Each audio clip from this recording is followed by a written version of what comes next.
Former Governor Andrew Cuomo appearing virtually in Albany City Court today, a judge officially dropping a charge of forcible touching filed against him. Now, this after the Albany County District Attorney said that he could not pursue prosecution. News 10 ABC's Juliana Bruno was in the courtroom today. She joins us live in the studio now with more. Juliana. John and Trishna, the former governor made a brief virtual appearance alongside his legal team before Judge Holly Trexler. She officially dismissed the forcible touching case stemming from a 2020 incident at the executive mansion in which Cuomo allegedly groped former executive assistant Brittany Commisso.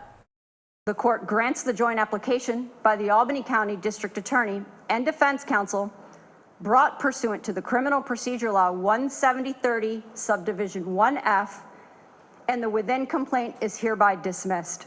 Earlier this week, DA David Soares wrote a letter to Judge Trexler saying that although his office found Commisso credible, he could not prosecute the case after reviewing all the evidence. Superior courts in the state of New York have long and consistently held that the courts may not and should not interfere with the discretion of a district attorney. DA Soares, who was apparently not available to speak with News 10, made an appearance on WAMC this morning. He responded to the public's criticism of his decision not to take up the case following his investigation. You can be critical and you can have your opinion as to the decisions that I make, but you should fear a prosecutor who is basing their decisions not on the rule of law, but upon satisfying those passions.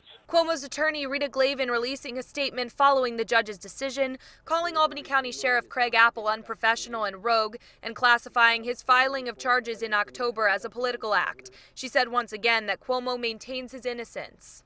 As the governor has said, this simply did not happen.